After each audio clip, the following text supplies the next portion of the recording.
महाभारत अंत या आरंभ।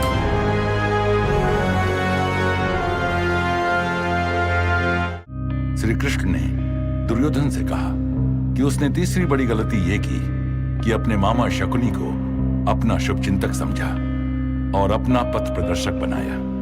हुआ यह था कि जब धृतराष्ट्र बड़े हुए तो उनके विवाह को लेकर समस्या उत्पन्न हो गई। उन दिनों यह मानना था कि जो काम पति नहीं कर सकता वो काम पत्नी को भी नहीं करना चाहिए। इसलिए अगर धृतराष्ट्र नेत्रहीन पैदा हुए थे तो उनका विवाह किसी नेत्रहीन राजकुमारी के साथ ही होना चाहिए था। परंतु आसपास के किसी भी राज्य में नेत्रहीन राजकुमारी नहीं थी। इसलिए यह तय हुआ कि किसी भी राजकुमारी से धृतराष्ट्र का विवाह कराकर उसकी आंखों में जीवन भर के लिए पट्टी बांध दी जाए। ये प्रस्ताव लेकर जब भीष्म पितामह गांधार नरेश के पास पहुंचे तो गांधार नरेश ने इस प्रस्ताव को ठुकरा दिया।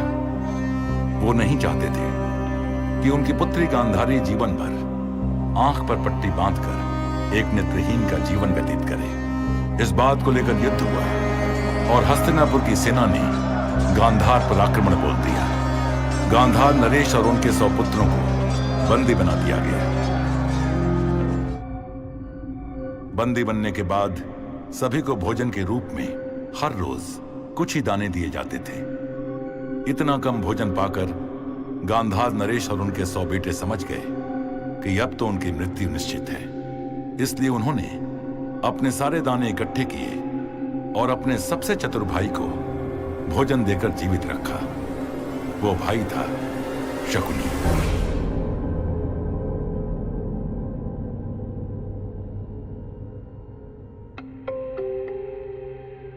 जिस दिन शकुनी ने देखा कि उसके पिता और 99वें भाई की मृत्यु हो गई, उसने गांधारी का विवाह करने का प्रस्ताव मंजूर कर लिया और गांधारी की आंखों पर पट्टी बांधी गई। उसका विवाह नेत्रहीन धृतराष्ट्र से हुआ।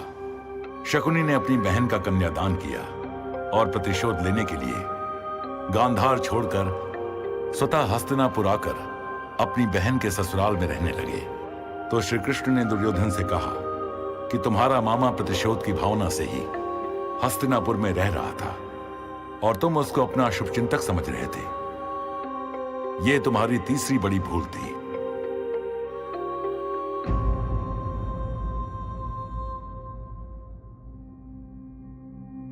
उसने तुम पर किया सम्मोहन, बना तुम्हारा प्रतिपालक, सींच रहा था विष से तुमको जब से तुम थे नन्हे बालक। शकुनी का करके परित्याग देते विदुर को डोल, अश्वत्थामा के परचम में बढ़ते विजय की ओर।